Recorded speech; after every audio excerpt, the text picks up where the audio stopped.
Olá a todos, sejam muito bem-vindos.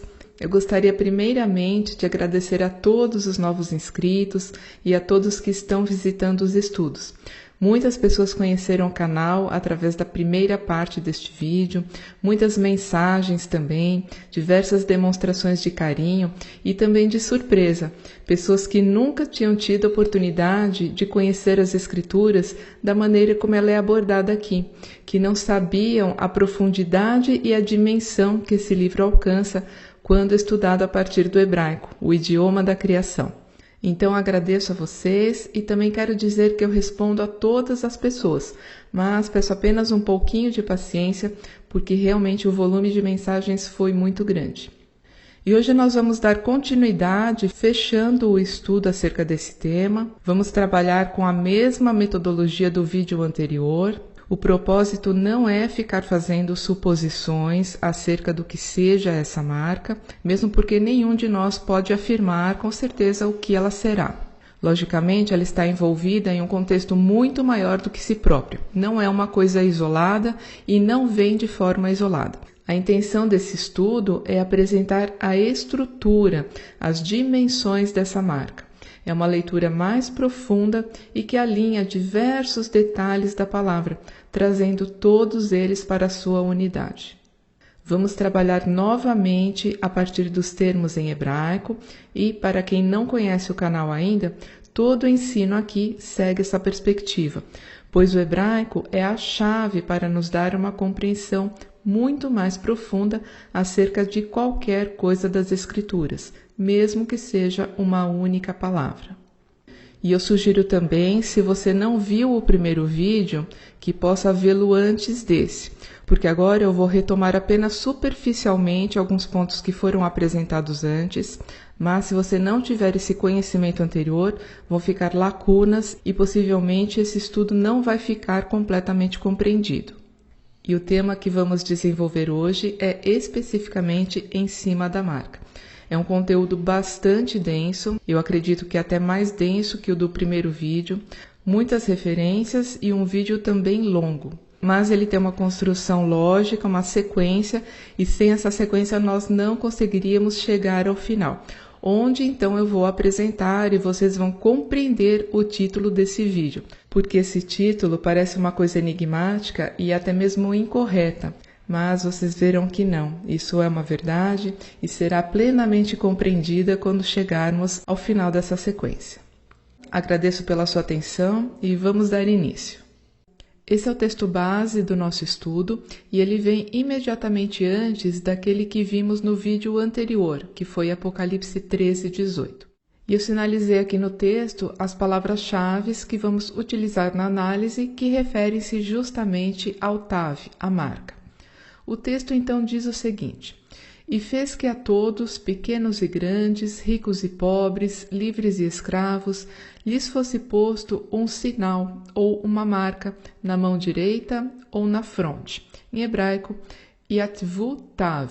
A palavra Tav refere-se à marca, como nós vimos anteriormente. Esse daqui é o verbo, marcar com uma marca.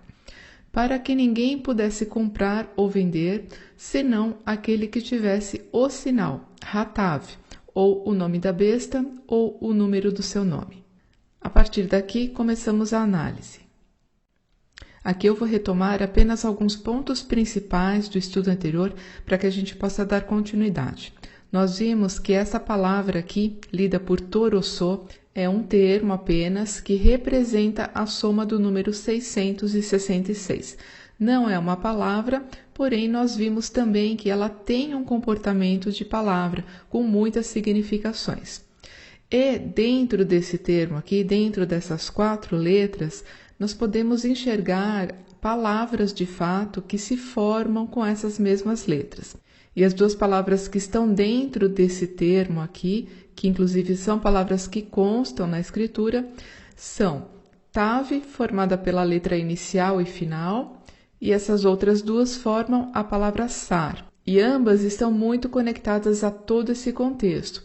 A primeira, a Tav, como acabamos de ver, representa uma marca, um sinal e também é o nome da última letra. E a última letra é esta primeira aqui que vocês veem, a primeira dessa palavra Toroçô, letra Tav.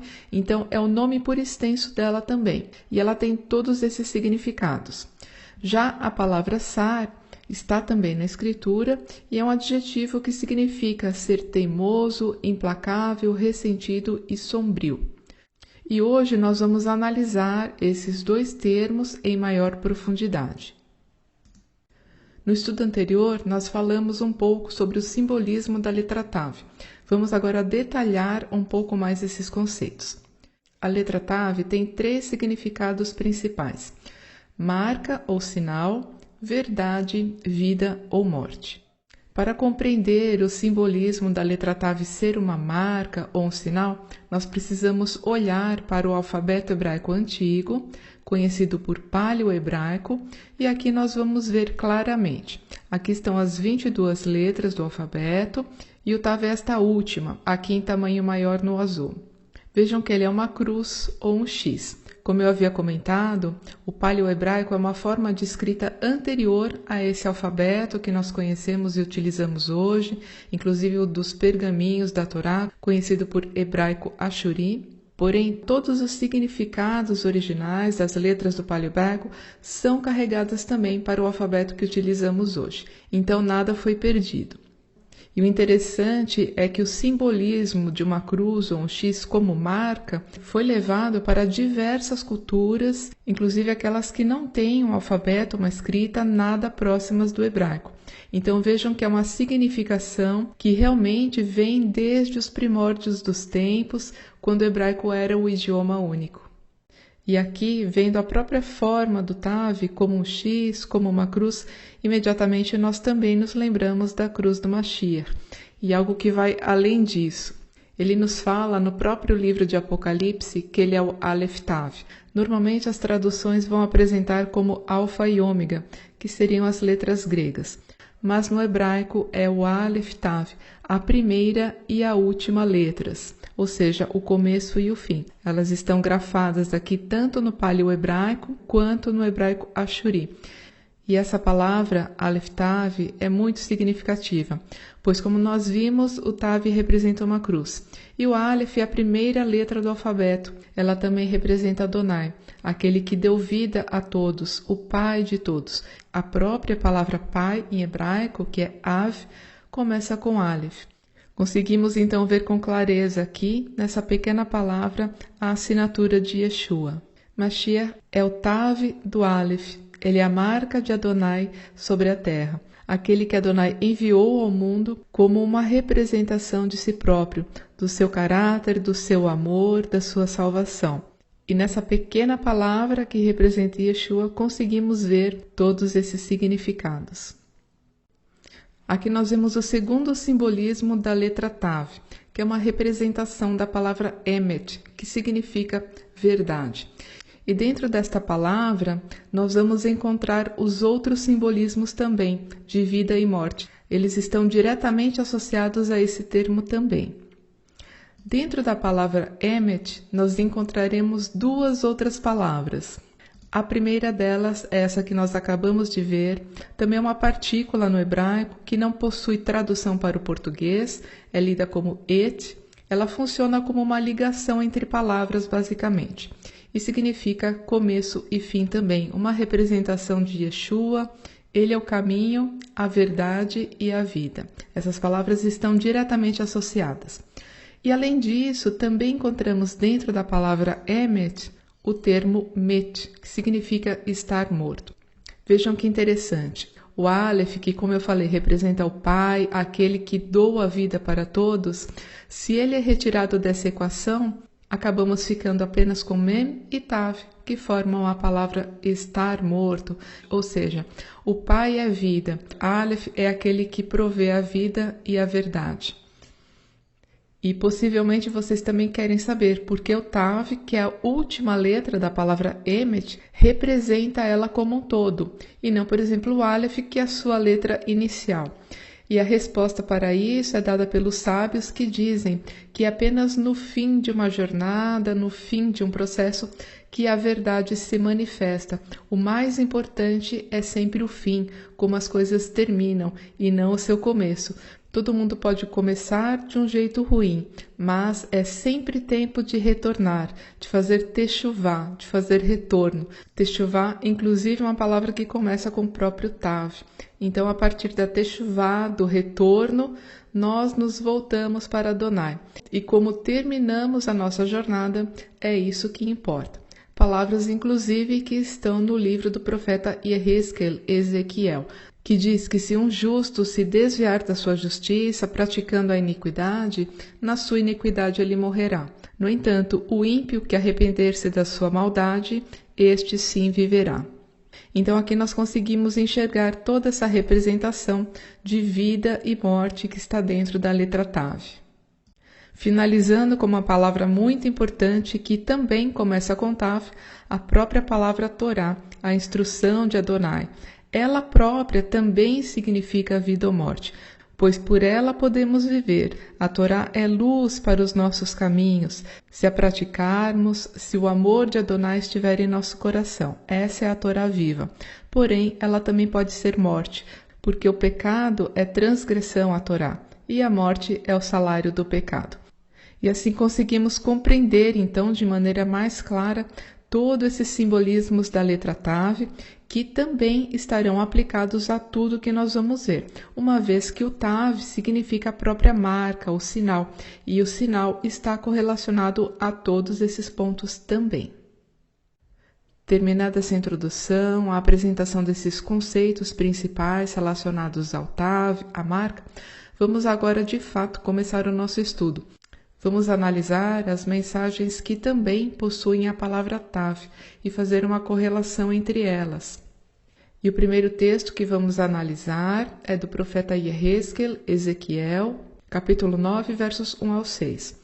Como é um texto muito grande, eu vou trazer apenas os pontos principais. E o contexto que vemos aqui é este.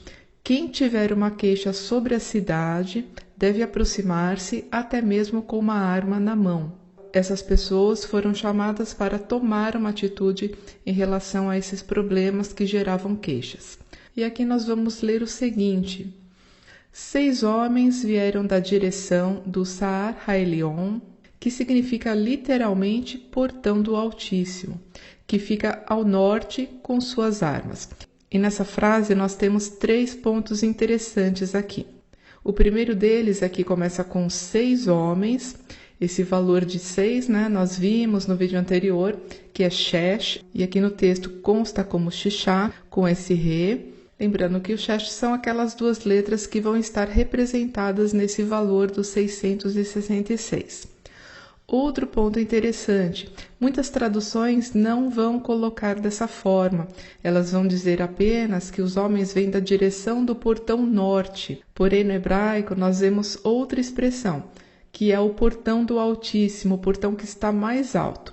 E este último, um ponto que eu também tratei no vídeo anterior, a palavra norte, chamado por Tsafon, que é uma palavra que significa também escondido, normalmente é do norte que vem a destruição. O norte também está associado ao julgamento na escritura. A própria tribo de Dan, cuja raiz vem da palavra din, significa julgamento, sendo que Dan era a tribo que ficava ao norte. Todos os significados estão relacionados na Bíblia. Quando lemos, então, um texto, principalmente textos proféticos, que apresentam todas essas características, nós precisamos fazer uma leitura que vai além do literal. Lógico que a mensagem principal e básica está aqui em compreendermos de forma literal, que de fato haviam homens, eles vinham da direção norte com suas armas, saídos desse portão. Porém, rapidamente nós percebemos que todos esses termos estão imbuídos de significados muito mais profundos. E aí nós também compreendemos uma mensagem em outro nível. E seguindo o texto, nós lemos: dentre eles, ou seja, dentre estes homens, havia um homem vestido de linho fino, com instrumentos de escrita. Esse homem vestido de linho fino, ele consta em outros textos também. Existem referências aqui nas visões de Daniel. Esta visão do capítulo 10, inclusive, é a visão do Mashiach, que é a mesma visão que Yohanan teve, com o Mashiach já glorificado, vestido de linho fino, reluzente, com um cinto de ouro. Enfim, aqui nós também temos essa referência. E disse-lhe Adonai, para este homem vestido de linho, para marcar com um sinal, Vehit Vitá Tav, as testas dos homens que sofrem pelas abominações cometidas na cidade. E disse aos outros, exterminai por completo, anciãos, jovens, virgens, crianças e mulheres, mas não vos aproximei a qualquer sobre quem estiver a marca, Tav, e começai pelo meu santuário. Então começaram pelos anciãos que estavam diante da casa. Aqui o contexto, então, é que nós vemos uma marcação, a marca Tav, sobre as pessoas que sofriam pelas abominações cometidas na cidade. Ou seja, tudo aquilo que estava contra a palavra de Adonai, todo o pecado, toda a idolatria, toda a prostituição, todos esses homens que sofriam por essas coisas receberiam uma marca em suas testas. Eles receberiam um Tav em suas testas. Então aqui nós vemos que este Tav, no profeta Yehezkel, está associado às pessoas justas, aquelas que sofrem pelos pecados que são cometidos. E elas também seriam poupadas dessa morte, desse extermínio. Seguindo, vamos começar a aprofundar a nossa análise. Como vimos, o Tav é uma letra e também é um sinal e uma marca. E no estudo anterior, nós também vimos que existe uma outra palavra em hebraico, a palavra Ot, que representa uma letra hebraica e, por sua vez, também um sinal. Então, essas duas palavras têm o mesmo sentido. Ambas referem-se a letras, o Tav é uma letra por si, e a palavra Ot significa uma letra de forma geral e também é um sinal. Agora nós vamos então conciliar esses significados e analisar o que a Escritura nos oferece em relação à palavra Ot, uma vez que ela também está conectada à questão do Tav. E na Escritura nós encontraremos diversos otiot, diversos sinais ou marcas dos mais diversos tipos. Vamos ver alguns deles aqui. E o primeiro que aparece na Torá, em Gênesis 1:4, são os luminares, criados para serem sinais para os Moedim, que são as festas, os encontros marcados com Adonai, também para dias e anos. Então aqui, estes sinais são uma referência para tempos. Outros são sinais físicos em pessoas ou objetos.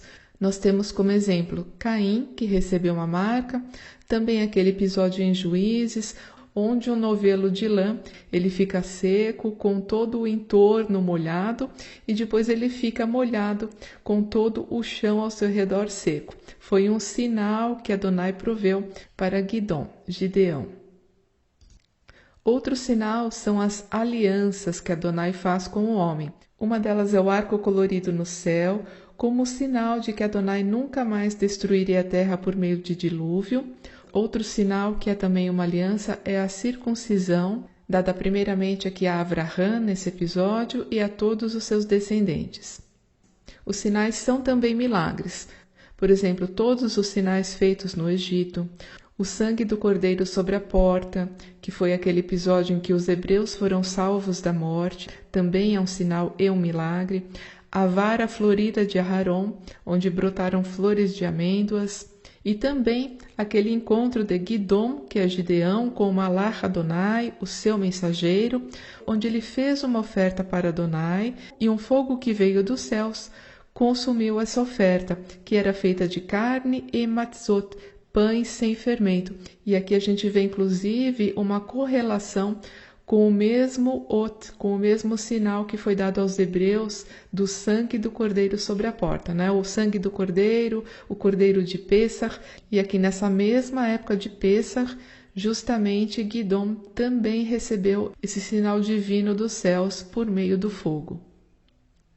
Os sinais também são memoriais. Nós temos um exemplo aqui de sinal sobre a mão e entre os olhos, bem parecido com aquele texto que nós estamos tratando.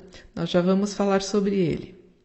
As bandeiras de cada tribo também são consideradas como sinais, como ot, isso daqui está narrado em números. E por fim, o Shabat também é um sinal. Nesse texto, Adonai diz para que o homem guarde o Shabat, para que saiba que ele é Deus e o separa como povo para si. Então aqui nós vemos de forma geral os diversos otiot, os tipos de sinal que a Escritura nos mostra. E nós falaremos um pouco mais aprofundadamente de dois deles que estão mais relacionados com o tema que estamos tratando, que são os sinais de Caim e também este sinal aqui que funciona como um memorial, um sinal sobre a mão e entre os olhos, que consta em Shemot, Êxodo e Devarim, Deuteronômio. Vamos falar um pouquinho agora sobre esse assunto que também desperta bastante curiosidade. O ot, a marca ou sinal que estava sobre Caim. Na verdade, a Torá não especifica qual é essa marca e também não há consenso na literatura judaica. Mas eu vou apresentar aqui alguns comentários dos sábios e vamos compreender também esse sinal em cima da perspectiva do que estamos estudando relacionado à marca dos 666. E esse é o texto que trata do assunto. Vejam aqui a palavra ot destacada e o texto diz o seguinte: E colocou Adonai sobre Caim ot, sinal ou letra, para que ninguém que o encontrasse o matasse. Como vocês veem, essa palavra pode ter as duas significações. Então, nós também podemos fazer uma interpretação em cima desse contexto.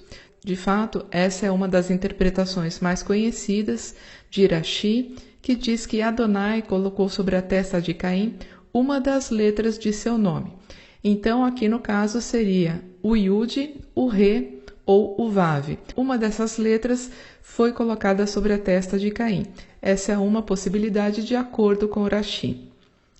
Outro sábio, o conhecido Ibn Ezra, ele diz que Adonai colocou um chifre sobre Caim e também lhe deu coragem, porque ele sairia vagueando por terras desconhecidas. Então Adonai lhe deu coragem para enfrentar tudo o que viria pela frente. Aqui vale uma informação extra. O texto também diz que Caim foi para a terra de Nod, e essa palavra no hebraico significa vaguear, andar sem rumo. Então, pelo fato de Caim andar perdido, sem rumo, a terra para onde ele foi também é chamada de terra de Nod, como se fosse a terra daqueles que estão vagueando sem direção. Outra interpretação, essa de Rambam, mostra que Vai Hashem, essa primeira palavra da frase, também tem o significado de apontar. Então, no caso, Adonai apontou um sinal para Caim. E isso ele diz que poderia ter sido algo externo a Caim, não necessariamente um sinal sobre ele. E o sinal que ele indica é que, por exemplo, poderia ter sido um cachorro para guiá-lo, guiar por estes caminhos desconhecidos. Estas são algumas interpretações, existem muitas outras mais. A gente não tem como saber, não tem como ter certeza do que de fato aconteceu, mas nós podemos olhar para essa frase, sabendo que essa palavra significa tanto sinal quanto letra, e de fato nós podemos ter essa compreensão mais ampliada.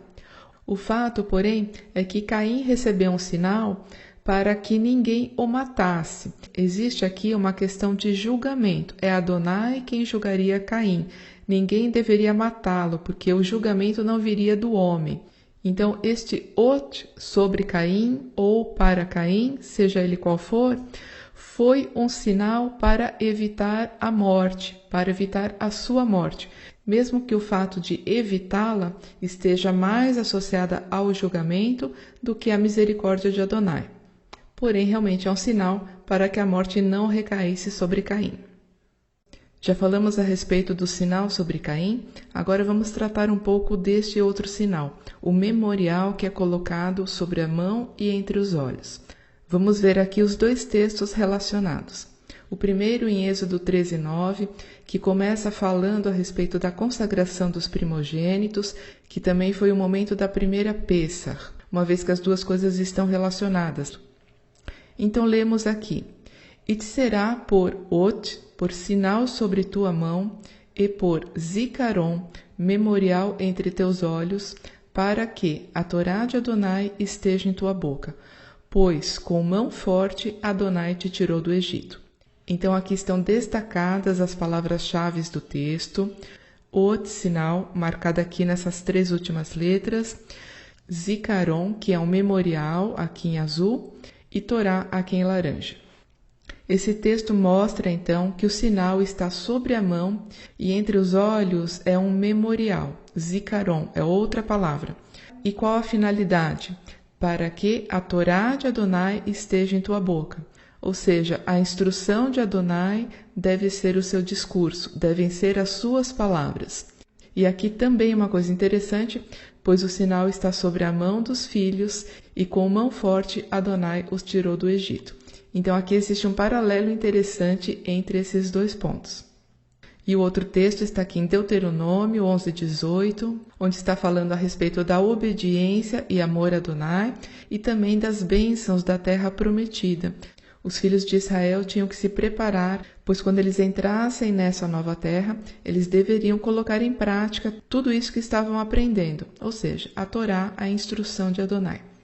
E aqui nós lemos: ponde, pois, estas minhas palavras no vosso coração e na vossa alma, atá-las-eis por sinal, por ot, nas vossas mãos, e elas vos serão por totafot, frontais, faixas ou também filactérios entre os vossos olhos.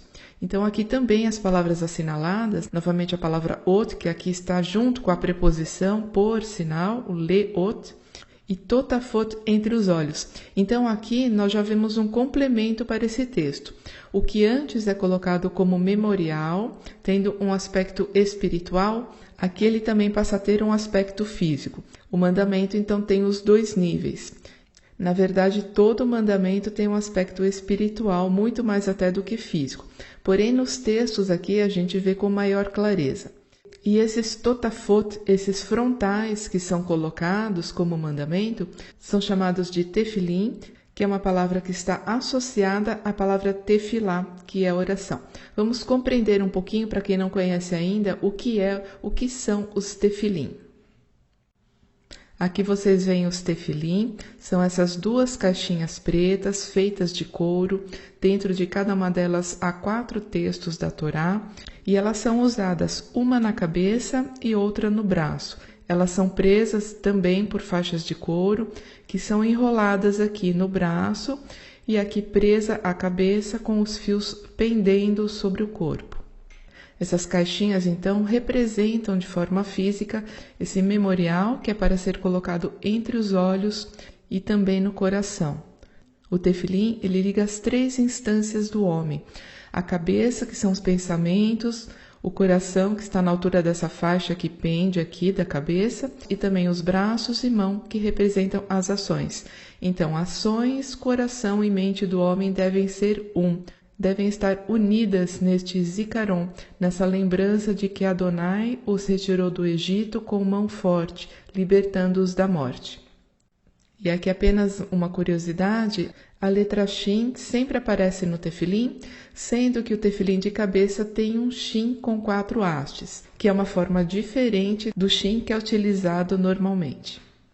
O tefilim é usado apenas por homens nas suas orações matinais, e eles são a representação física deste mandamento de Adonai.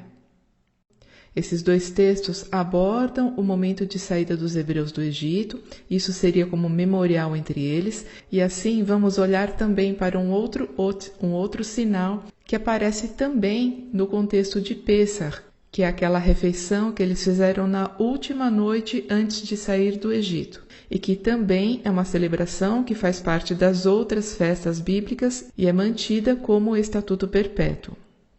E o sinal que vamos ver quando falamos de Pêssar é este daqui, o sinal do sangue. Vamos ler o texto a respeito dele. Mas o sangue vos será por sinal nas casas em que estiverdes. Vendo eu o sangue, passarei por cima de vós, e não haverá entre vós praga para vos destruir, quando eu ferir a terra do Egito.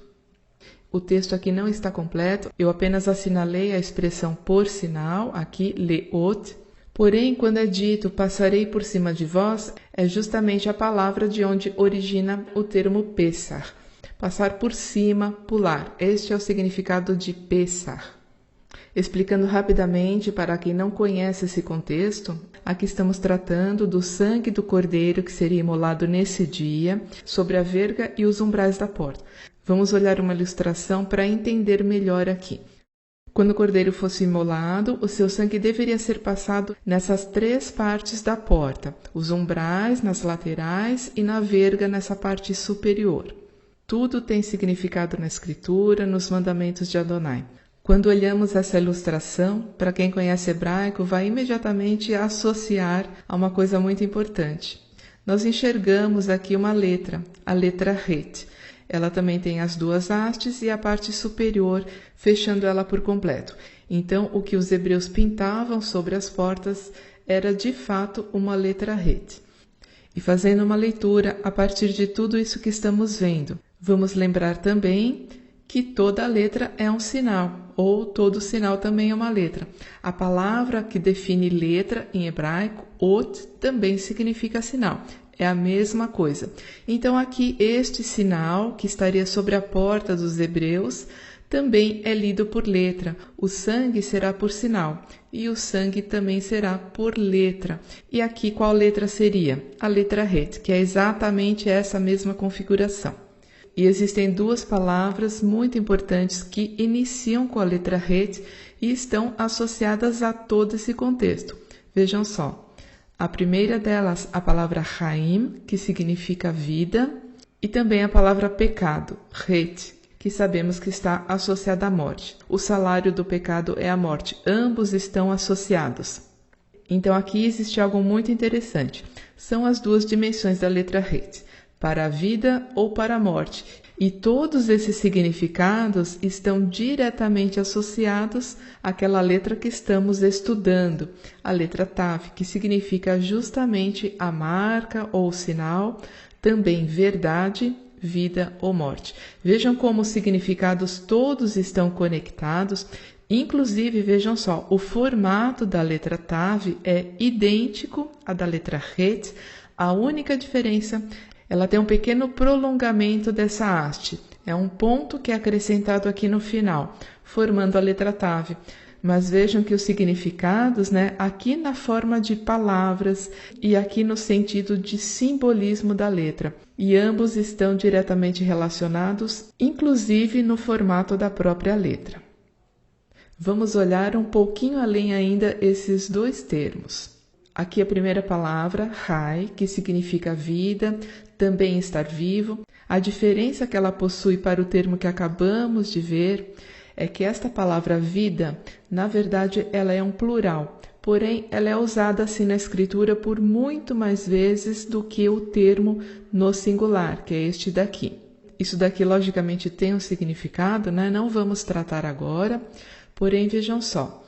A palavra vida, então, no singular, que também significa estar vivo, e a palavra Het, que vimos anteriormente aqui na sua grafia original. Se nós olharmos matematicamente para essas expressões, vejam o que vamos encontrar.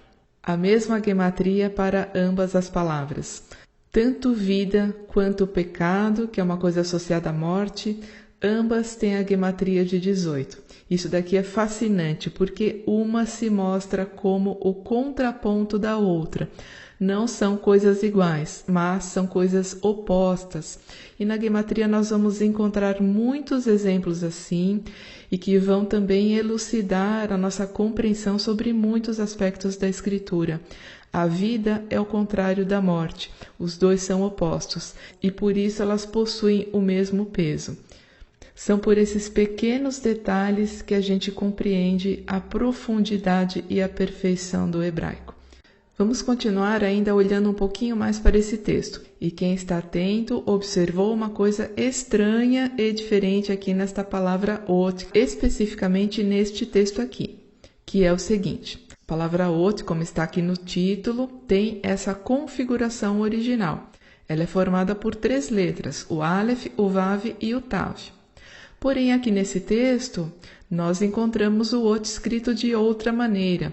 Ele está escrito apenas com Aleph e Tav. Esse Lamed aqui, esta outra letra que aparece no início da palavra, ela é apenas uma preposição, a preposição por ou para também. E no hebraico, todas as preposições são agrupadas às palavras. Elas aparecem sempre aqui no início. Então, neste texto, Vô será por sinal, este Lamed representa o por. No entanto, ele não faz parte da palavra sinal, que neste caso é apresentada sem esta letra do meio, sem o Vav. Isso daqui é uma configuração comum na escritura e não é um erro. Muito pelo contrário, sempre que uma palavra aparece com configurações diferentes, é uma dica porque existem outras revelações em nível mais profundo. E aqui não está difícil, todo mundo sabe que essas duas letras juntas formam uma palavra, também são uma expressão conhecida por Aleph Tav e representam algo de fundamental importância. Então, aqui no hebraico, quando lemos esse texto, no nível literal, logicamente, estamos falando de um sinal, de uma marca. Porém, aprofundando a leitura, nós também podemos compreender que este sinal é um Aleph Tav. Seria uma leitura assim, mas o sangue vos será por Aleph Tav, nas casas em que estiverdes. E, logicamente, quando falamos de Aleph Tav, estamos falando do Mashiach. Ele se define como Aleph Tav, o primeiro e o último. Nas traduções não veremos o termo em hebraico, mas as letras gregas alfa e ômega. Porém, é a mesma representação. E aqui podemos compreender essa mensagem da seguinte maneira: Adonai verá o sangue do Mashiach, o sangue do Aleph Tav, sobre as pessoas que estão naquela casa. E assim ele passará por cima, livrando-as da morte. Lembrando também que as próprias pessoas representam uma casa, um abrigo para o nosso ser, para a nossa alma. E assim nós compreendemos então esse texto num nível mais elevado. O sangue do cordeiro, do animal que seria passado nas vergas da porta, é uma representação para o sangue do Mashiach, justamente nessa data, né? A data de morte de Yeshua foi em Pêssar. E aqui neste texto, pelo hebraico, nós conseguimos ver isso de uma forma literal. Nas próprias letras está descrito isso. Notem então como tudo é encadeado na escritura. A diferença de uma única letra numa palavra, para mais ou para menos, pode nos revelar significados grandiosos. O próprio Yeshua disse: nenhuma letra da Torá passará. E exatamente isso, nenhuma letra está a mais ou faltando. Todas elas são perfeitas para nos mostrar a verdade sob diversos ângulos. E apenas para fechar essa análise, eu trago uma outra palavra, também com essas mesmas 3 letras. Vejam que interessante. Essa palavra é lida por telá e é uma variante desta outra que tem o rei no final, que inclusive é mais comum na escritura. E ela significa um cordeiro, quando ele ainda é filhote, aquele menorzinho de até 1 ano. Vejam que interessante, aqui nós estamos falando exatamente do sinal do cordeiro e esta mesma palavra, que tem essa configuração diferente, ela também significa cordeiro.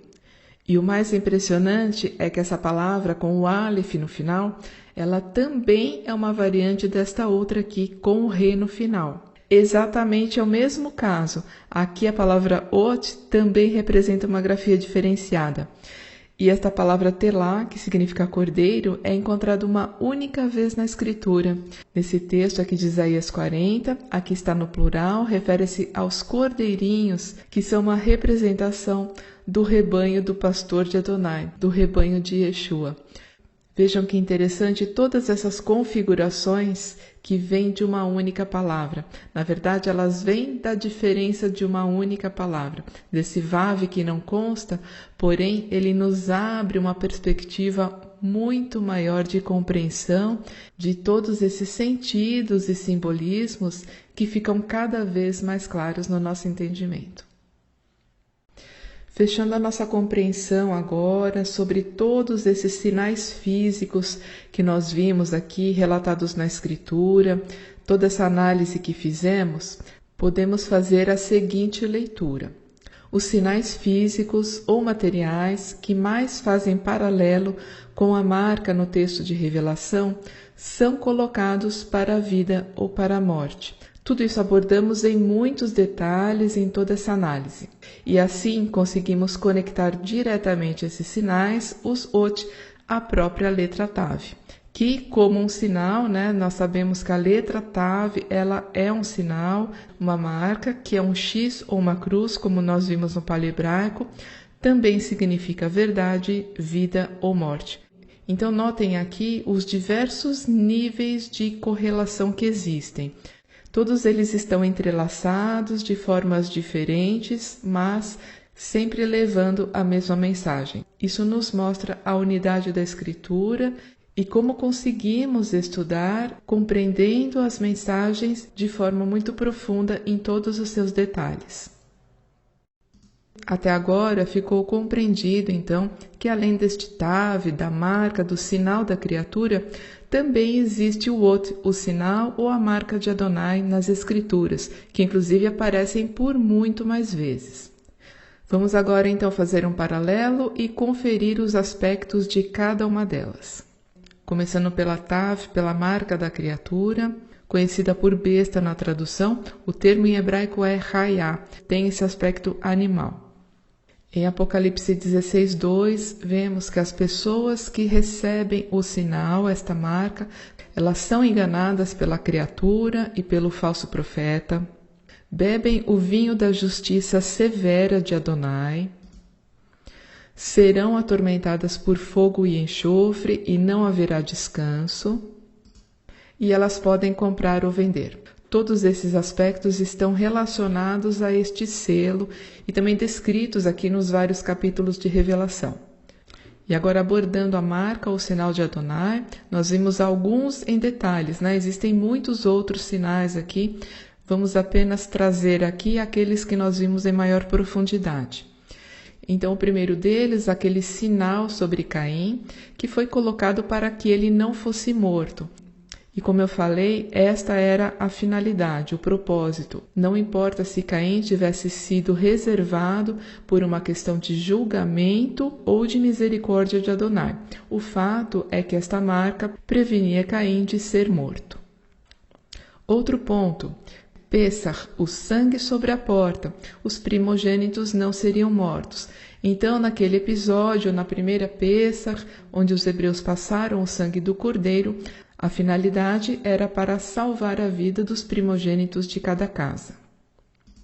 Vimos também o sinal como memorial, um sinal sobre a mão, e também os frontais sobre os olhos, que são usados de forma física como tefilim. E a função deles era para que a Torá de Adonai, a instrução de Adonai, estivesse na boca de cada um, e também um memorial para que ninguém se esquecesse que foi Adonai que os tiraram do Egito, ou seja, dando vida e libertação. Também falamos sobre os textos em Ezequiel, que tratam de uma marca que é colocada sobre a fronte daqueles que estavam desesperados de ver tanta iniquidade nas cidades, tanta afronta a Adonai. Estes seriam poupados da morte. E no livro de Revelação, nós encontramos que aqueles que não recebem a marca da criatura, consequentemente estão com a marca de Adonai sobre si, estes não poderão comprar ou vender, porém eles ressuscitaram e reinaram com Yeshua durante o milênio, ou seja, tratando novamente aqui da questão da vida. Então, de uma forma muito simples e muito clara, nós conseguimos enxergar o paralelo que existe aqui entre essas duas marcas, a marca da criatura e a marca de Adonai, que uma é para a morte e a outra é para a vida. Em todos os aspectos da marca da criatura, nós vemos sofrimento, terror, tudo levando para a morte. Porém, quando Adonai coloca a sua marca, seja sobre as pessoas, como um memorial, seja na natureza, tudo é para trazer vida, tudo lembra a vida, ou seja, os dois opostos. Então, aqui nós vemos o objetivo e o resultado final de cada uma dessas marcas. Eu queria agora trazer uma abordagem um pouco mais específica sobre esse ponto aqui. Aqueles que recebem a marca da criatura, estes estão livres para comprar e vender. Ao contrário daqueles que recebem a marca de Adonai, estes não poderão comprar ou vender. Uma situação muito complicada porque afeta diretamente a sobrevivência. Muito poucas pessoas têm ou terão condições de subsistir sem comprar ou vender, produzindo seu próprio alimento. Porém, será que a Escritura não nos traz uma mensagem a respeito desse ponto?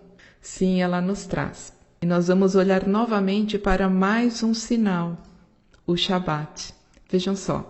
Aqui nesses dois textos de Êxodo e também em Ezequiel, nós encontramos a palavra de Adonai dando o Shabat como um sinal perpétuo entre ele e os filhos de Israel. Lembrando que os filhos de Israel são todos aqueles que amam e obedecem o Deus de Israel, Adonai. Então aqui nós também encontramos esse paralelo. No Shabat, que também é dado como um sinal, como uma marca de Adonai sobre seus filhos, eles não podem comprar ou vender. É um dia de descanso onde não se trabalha, não se compra nem se vende. E quando falamos a respeito de Shabat e sobrevivência, nós precisamos nos voltar a um texto que fale sobre esses dois temas. E vamos encontrá-lo aqui em Êxodo também, a respeito do man, o maná que caía no deserto, quando os hebreus estavam isolados no deserto, sem ter como plantar, como fazer comércio com outras pessoas, eles dependiam exclusivamente de Adonai para alimentá-los, e o man era esse alimento que caía do céu. E esse texto diz o seguinte: Eis que vos farei chover pão do céu, e sairá o povo e colherá diariamente a porção para cada dia, para que eu o prove se anda em minha lei ou não. Mas ao sexto dia prepararão o que colherem, e será o dobro do que colhem cada dia. 6 dias o colhereis, mas o 7º dia é Shabat, nele não haverá. Então por 6 dias cairia o maná do céu.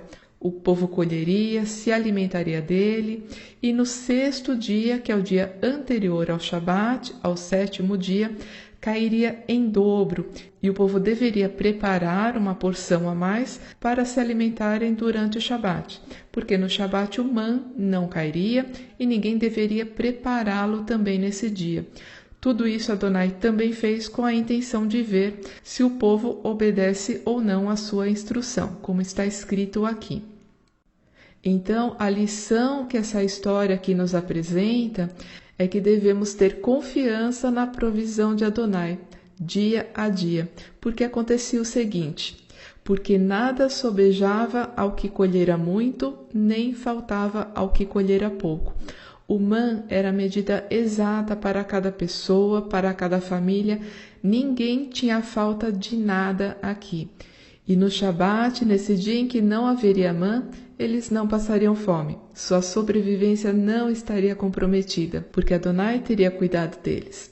Assim, para aqueles que não receberem a marca da criatura, aqueles que desejam estar selados por Adonai e tiverem a sua sobrevivência comprometida em toda essa questão de não poder comprar ou vender, devem se lembrar dessa grande mensagem, que no Shabat, um dia que também foi dado como sinal, onde não se poderia comprar ou vender, logicamente estamos falando de situações bem diferentes, porém a mensagem permanece. Deve haver confiança em Adonai, confiança na sua provisão, para que de alguma forma, sendo a sua vontade, todos aqueles que estiverem com seu selo, mesmo não podendo comprar ou vender, terão a sua sobrevivência nas mãos do Altíssimo.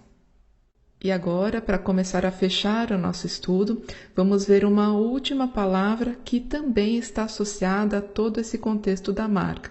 A palavra Rotam, que significa selo. O selo que Adonai coloca sobre as pessoas. Vamos observar alguns textos aqui onde essa palavra aparece. A primeira delas em Apocalipse 7:3. Não danifiqueis a terra, nem o mar, nem as árvores, até que selemos a testa dos servos do nosso Deus. O texto mostra, então, que este selo de Adonai é colocado sobre a testa dos seus servos. Outro texto. Então vi outro anjo subindo do Oriente, tendo o selo Rotam do Deus vivo. Um outro texto. Contudo, eles receberam ordens para não causar dano nem à relva da terra, nem a qualquer planta ou árvore, mas tão somente àqueles que não haviam recebido o selo Rotam de Deus em suas frontes. Então, novamente mostrando que o selo está nas frontes, na testa. E um último texto. Então olhei e vi diante de mim o Cordeiro em pé sobre o monte Sião, e junto a ele 144.000 que ostentavam escritos em suas frontes o nome dele e de seu pai. Esse texto já mostra o que era esse selo, o que estava escrito no selo. E por fim, eles contemplarão a sua face, e o seu nome estará sobre as frontes dos seus servos. E a partir desses textos, todos eles em Apocalipse, nós conseguimos encontrar maiores detalhes e maiores informações a respeito desse selo, dessa marca de Adonai. Sabemos que ela é colocada sobre a testa dos seus servos, também vimos que ela existe nos seres celestiais, os anjos também possuem esse rotam. Os seres humanos com esse selo também serão poupados dos danos que os gafanhotos que sobem do abismo causarão a toda a natureza, aos animais e aos outros homens também. Eles serão preservados. Além disso, nós vemos aqui o que de fato constitui esse selo, pois o Rotam de Adonai é o seu nome sobre os seus servos, é o selo da sua propriedade. Cada ser humano, então, que recebe o selo de Adonai, tem o seu nome sobre si. É propriedade do Todo-Poderoso. E, da mesma maneira, nós vemos que a Raiá, a besta, a criatura ou falso Messias, ele também coloca o seu nome, o nome que tem Guimatria 666, sobre aqueles que não são servos de Adonai. Então, aqui nós compreendemos que a identidade dessa marca é ter um nome sobre si, seja o nome de Adonai ou seja o nome dessa besta, do falso Messias e de tudo que ele representa. Nós sabemos que o nome no contexto hebraico, ele não é simplesmente uma palavra. O nome representa um caráter e tudo aquilo que está associado a ele. Então, além do nível literal que nós lemos aqui, de um nome colocado como um selo sobre cada um, nós precisamos compreender que ao receber um destes dois selos, cada ser humano está inserido dentro de um contexto que representa tudo que está associado a um ou a outro, seja ao falso Messias e tudo o que anda ao seu redor, ou associado a Adonai e todas as coisas do alto. Esta é então a configuração, a representação da marca, do selo, deste sinal. E agora eu quero mostrar algo incrível aqui, essas coisas que a gente só vê no hebraico. Aqui nós vemos então a palavra Rotam, e observem que ela também começa com a letra Het, aquela do sangue sobre a porta, que significa também vida e pecado ou morte. Mas não é isso que eu quero mostrar. Então aqui temos a palavra Rotam, e nessa palavra, assim como fizemos com Torossô, como fazemos com diversas palavras para aprofundar o nosso estudo, existem outras duas palavras que estão aqui dentro também. E vejam que impressionante. Nós vamos encontrar aqui justamente a palavra Tav, que significa marca, essa marca da qual nós estamos tratando ao longo de todo o estudo, É literalmente a marca, o Tav, a letra e também o significado de marca, sinal. E ela está dentro dessa palavra Rotam, também está dentro da palavra Torossô, que nós vimos no vídeo anterior, que é a soma dos 666. Então ela aparece aqui novamente. E essas letras que sobram também vão formar uma outra palavra lida por Ram, que significa quente.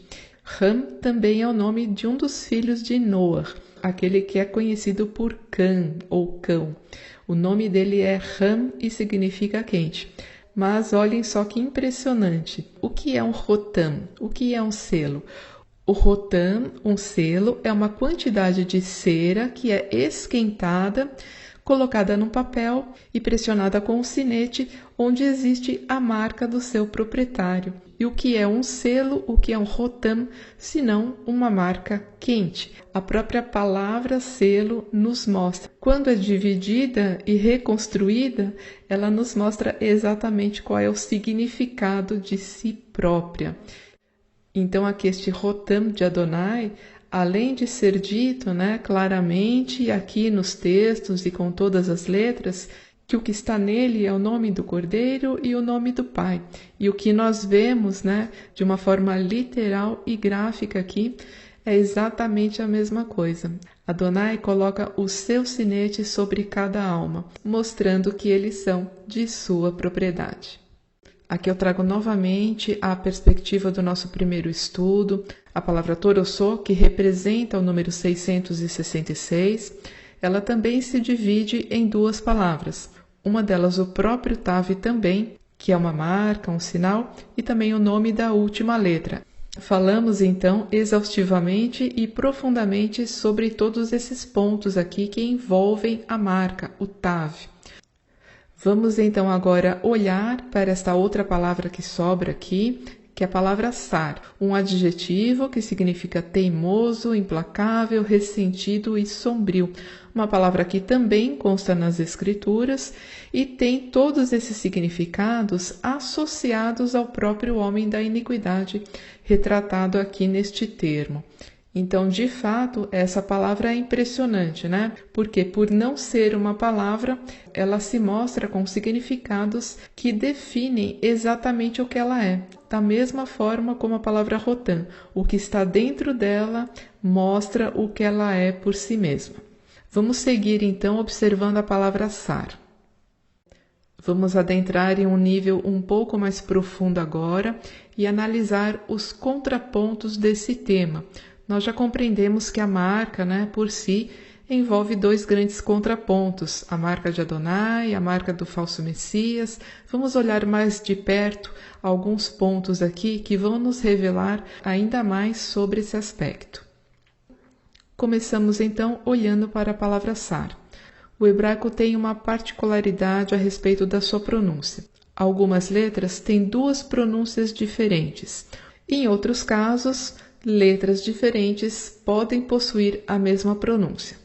Nós encontramos isso aqui na palavra sar. A palavra sar é escrita com essa letra redonda aqui, o samer e o resh. Existe uma outra palavra muito importante na escritura que também tem a mesma pronúncia, a palavra sar, que é escrita com um shin e significa comandante, oficial e um príncipe. E esta letra, o shin, nós temos visto exaustivamente desde o vídeo anterior. É a letra que forma a própria palavra 6, shesh, que também significa linho branco. Além disso, o shesh também aparece por 3 vezes na formação do número 666, escrito por extenso. Essa letra está presente, então, em todo esse contexto do que estamos vendo. Vamos fazer, então, um paralelo entre essas duas palavras e analisar o que encontramos. O termo sar, com shin, está presente em um dos grandes textos proféticos, que é este aqui em Isaías 9:6. Porque um menino nos nasceu, um filho se nos deu, e o governo estará sobre seus ombros, e o seu nome será Maravilhoso Conselheiro, Deus Poderoso, Pai Eterno, Sar Shalom, Príncipe da Paz. Todos esses nomes e títulos são colocados sobre o Mashiach. Então aqui nós conseguimos já compreender esses contrapontos que se mostram. Aquele que é teimoso, implacável, que está envolvido em todo esse contexto de rebeldia, de iniquidade, ele não possui a mesma gematria, mas ele possui a mesma pronúncia daquele que é o príncipe da paz, aquele que trará a paz depois da destruição causada por este daqui. Uma curiosidade ainda é que Sar Shalom, como vocês podem ver, tem as duas letras iniciais Shin, mais um Shesh, porém aqui trazendo a configuração do linho branco. O Sar Shalom se veste de linho branco, como inclusive ele é visto nas visões do profeta Yohanan e Daniel. Mashiach está vestido em linho branco sempre, uma vez que o linho branco representa ações de justiça, de santidade. Já que estamos falando do Sar Shalom, do Mashiach e do Anti-Mashiach, nada melhor do que analisarmos essas duas palavras também, que representam cada um deles.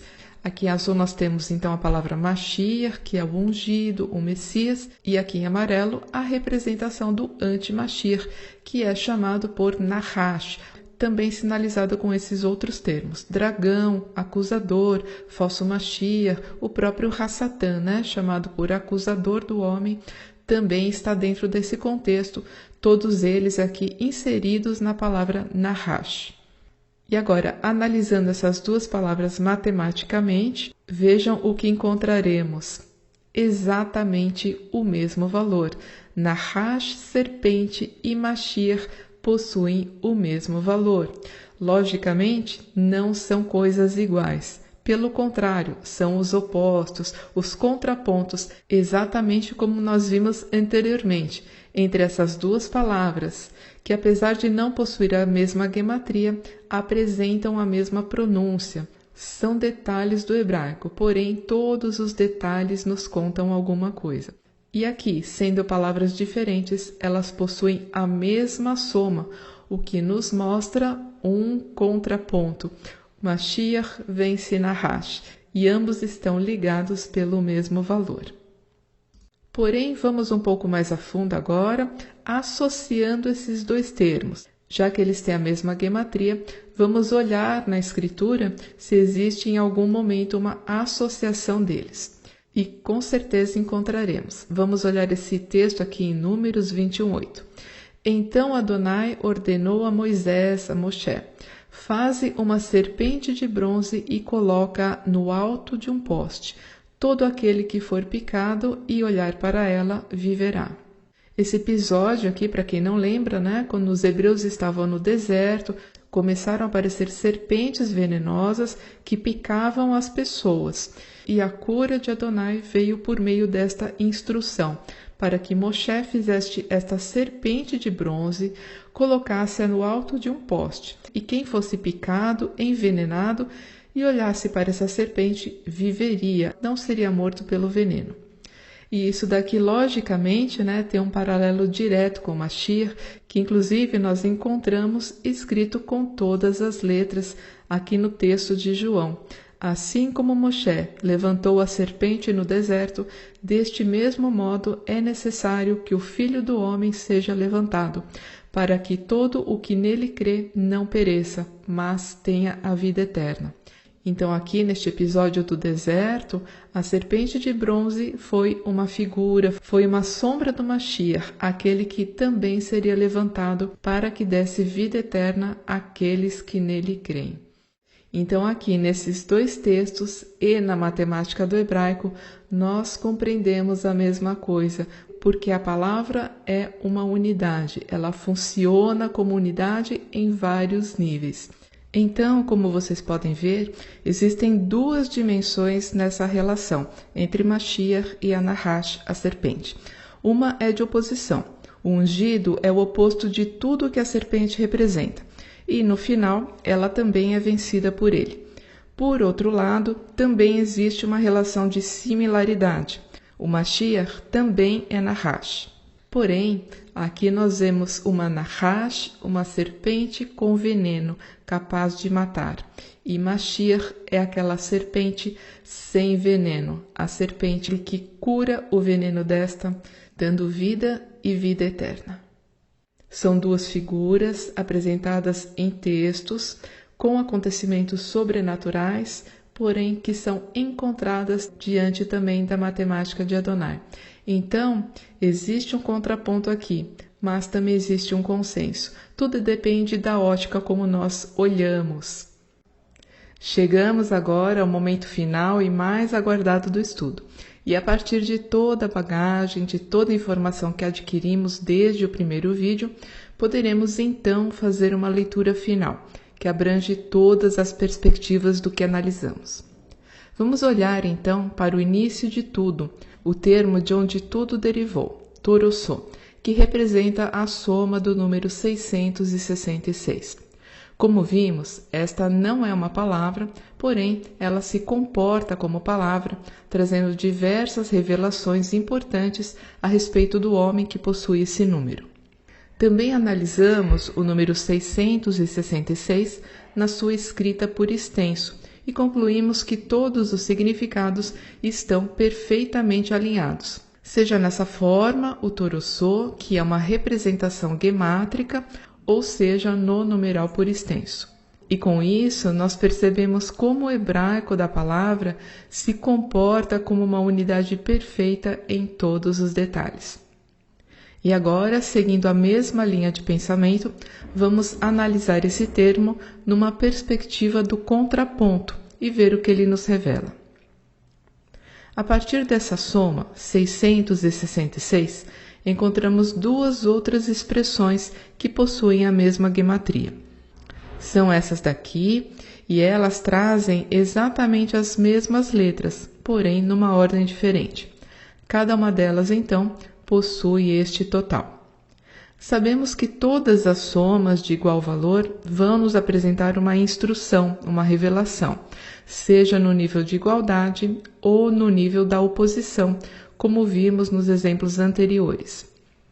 Essas expressões não aparecem na Escritura, mas elas fazem alusão a conceitos que os textos bíblicos usam por muitas vezes e de uma forma bem clara.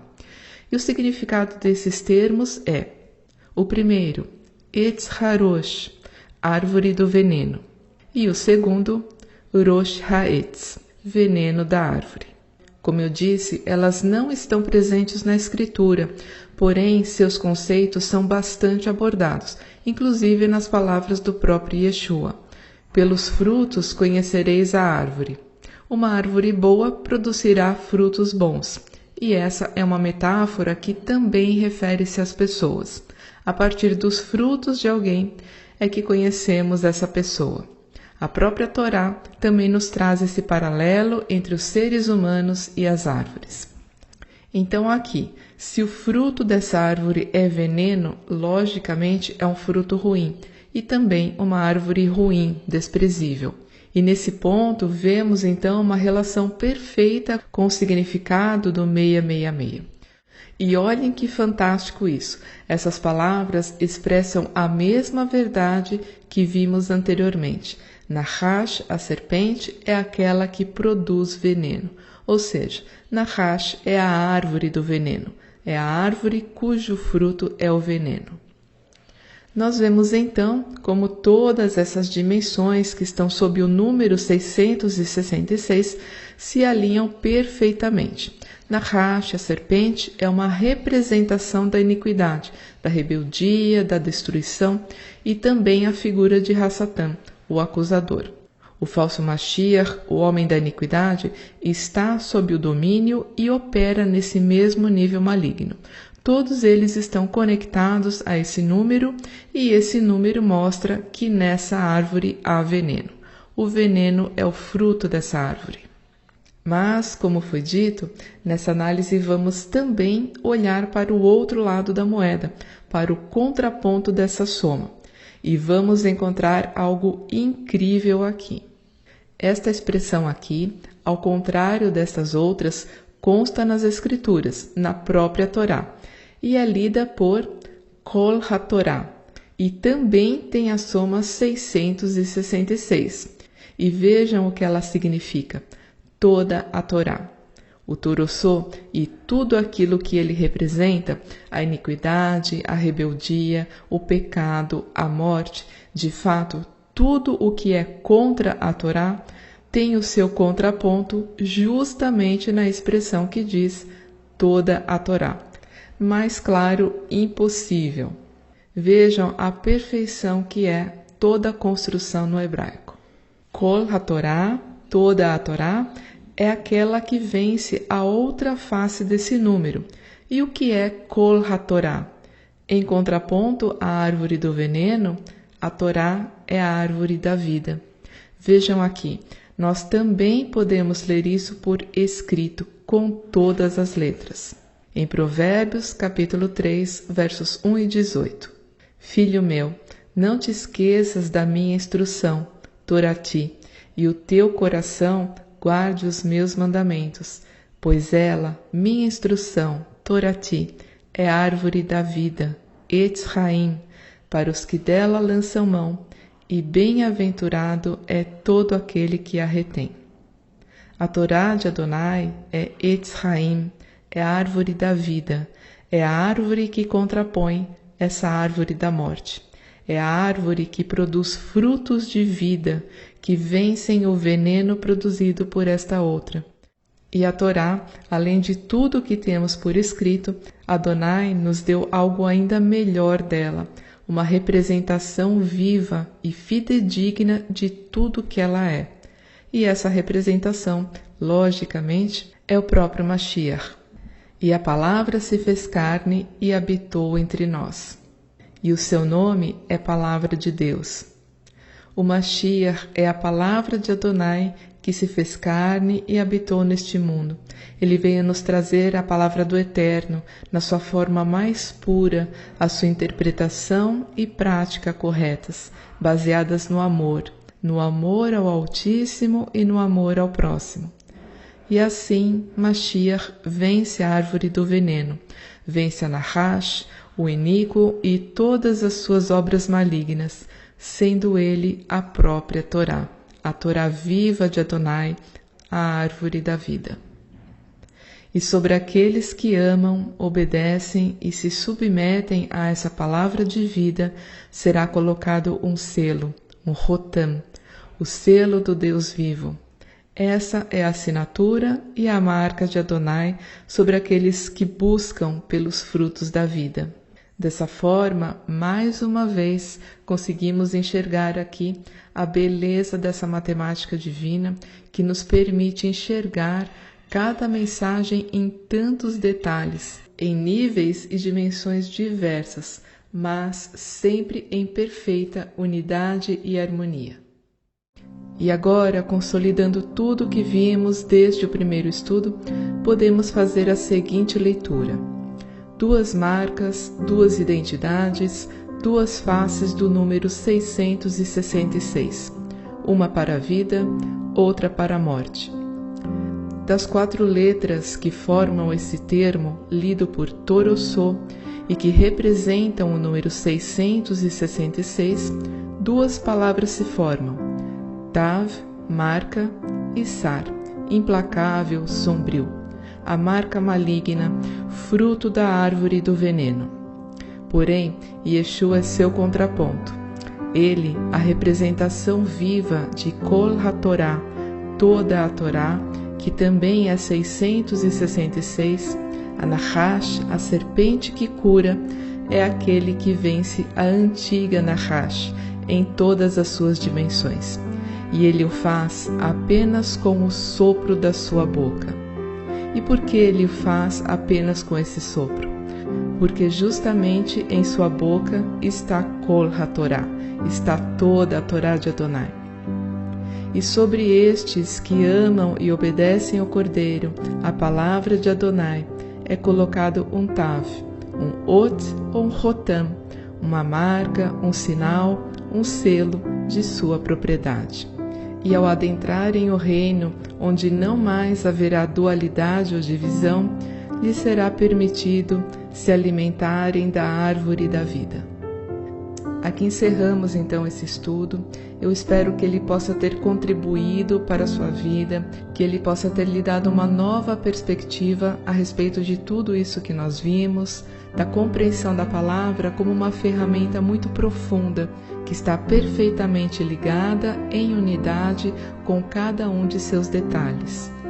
E que possamos continuar, então, atentos a tudo isso que virá, sem medo ou desespero, porém olhando para o alto, pois é de lá que vem o nosso socorro. Que possamos olhar para Adonai, praticar os conselhos e o amor de Yeshua, quem sabe assim, recebamos também um rotam, um selo do Altíssimo em nossas frontes, e estaremos selados para a vida. Muito obrigada pela sua atenção. Gostaria apenas de avisar também que em breve teremos uma nova playlist de estudos com um assunto totalmente novo e eu acredito que será bem interessante. Muito obrigada novamente e nos vemos em breve, se assim o Altíssimo permitir. Shalom!